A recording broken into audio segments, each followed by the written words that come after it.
Hello and welcome to a Smurd P video, and today we are looking at X of Swords part 20 of 22.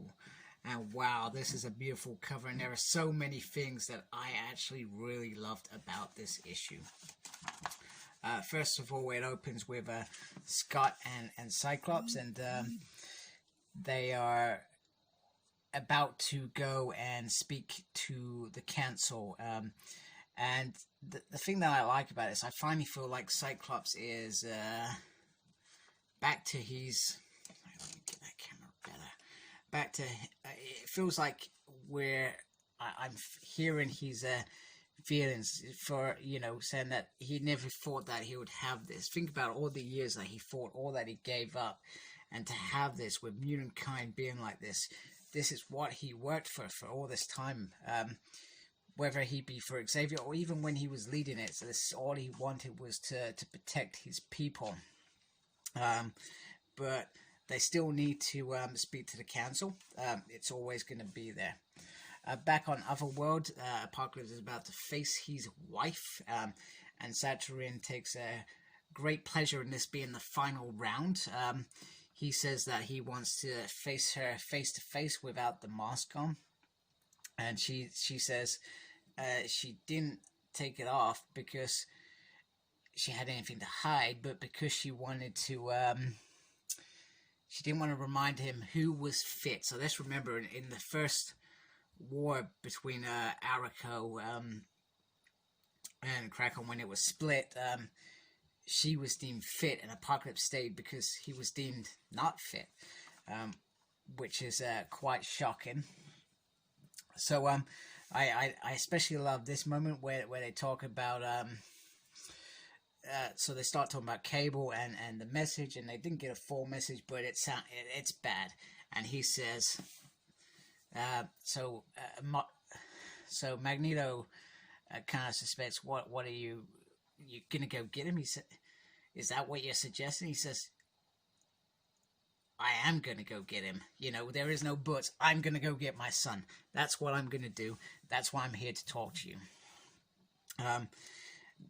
However, the others feel that this is a bit of a mistake, but I assume you've got a kind of course of action in mind.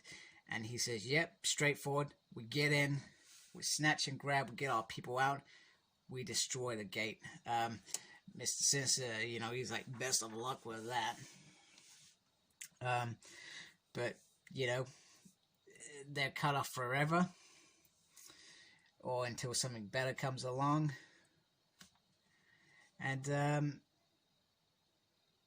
the only thing that is added is you assume success without thinking about the cost of failure. And we've had this before in Powers of X, House of X. I think it was House of X we had it in. Exactly the same thing. And this is where they've changed. They've grown so accustomed to this, we can die and come back to life, that now death is fearful. But if you remember the good old days, death was always there. Every mission they went on, and they still did it. And this is no different.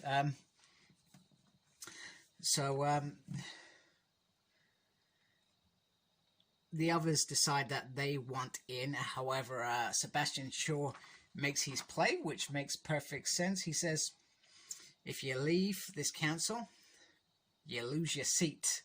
Are you still in? So Nightcrawler is still like, yeah, he was offended that he didn't get invited with the Fort of Swords involved. However, Jean says, you're to solve this place, you gotta stay. Catherine still can't go through gates, and well, Emma, I think she wants to go at this point. However, Cyclops reminds her there's a lot of money involved and a lot of risk with this. Professor Xavier's, so they all vote, etc. To whatever happens now is the gate gets destroyed. That is the next thing. So whether they win, fail, whatever, the gate is closing, which makes perfect sense. It was Scott's plan, but however, he may get stuck there, which would be brilliant for one of the series to have this group over there stuck. I would love that. I think that would be brilliant. I hope that maybe that happens. But would be pure quality, a journey back for one of the teams in Otherworld through other means. I'm liking the sound of that already. I'm going to pitch it to Marvel if they've not already thought of it. I'm sure Jonathan has thought of it. Maybe that's where this is leading, because we know that stuff's going to come out of this anyway. Professor Xavier says he has to think about the bigger picture. It doesn't matter how much one mutant means to me. In other words, Cyclops, we know that they've got this father-son going on, although it probably hasn't been there for 10 years. When Cyclops became, well, we say when we sometimes grow out of our fathers,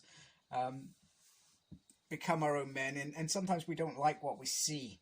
And I think sometimes that's not with all relationships, but with some relationships. And Cyclops got to that point where he didn't believe in some of Professor Xavier's decisions and that they were right. He, what it is. But he was raised this way. Professor Xavier taught him every day. He did. So he gives a nice speech here, saying you don't have the luxury of thinking that way. He really gets it. However, but hearing you say out loud, takes it in his mouth, he finds it unacceptable, so he doesn't accept it. You formed the Quiet Council to be the government of Krakoa, or the X-Men are the heroes. I love that bit. The X-Men are the heroes. That is absolutely fantastic, and perfect Cyclops to challenge this council to say that we may be all one big happy family, but you still need the X-Men. He says, we're going to go save those lives no matter the cost. Oh, man. Some of the moments in here from Cyclops are just like, that's it. That's my favorite character there. That's what he does. And, I've really, since come back to life, I love that he came back to life, but I didn't like that he was questioning some of his decisions. But stuff like this is perfect. And you can see Professor Xavier smiles down there. Magneto's like, good boy. Do you know what I mean? Meanwhile, in Otherworld, there's this piece, the Krakoan government, the foundations, and a piece regarding the X-Men. Because the X-Men, as a nation now, has kind of been... They don't exist really anymore. So to hear him say that the X-Men are the heroes, we're still here, we've not changed. We're still these people that you brought to make this dream happen. So we're still going to be here in the background. Fantastic. So Apocalypse gets his sword shattered. However, I love this bit. He's not willing to yield, even though the option's there. And he strikes his wife. However, he is not prepared to finish her off. He is not prepared to say that all those millennia, whatever it is, that he's thought of seeing her again. That is not it. However, Saturnian says that the day demands a victor. Things must be settled. However, Apocalypse's wife is called by the helmet, and she says, settled. Things for a long way from settled, witch. I am not dead. I am not yielded. Nothing is settled. Nothing. To be continued. Bam. What a fantastic issue. Action. Love. Family. Heroes. What an issue. I am very happy with this. Finally an issue that I've griped little snippets throughout this that it's dragged on too long, but when you get moments like this, it's and I read it and I was like, if this was a TV show, I'd be like, whoa, that was like the best moment.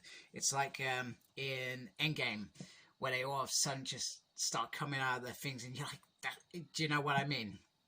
It's moments like that, and you can get that feels from reading a comic as well. It's not just from watching films, I mean, I've been reading Walking Dead, and there are moments in that where I think, whoa, damn.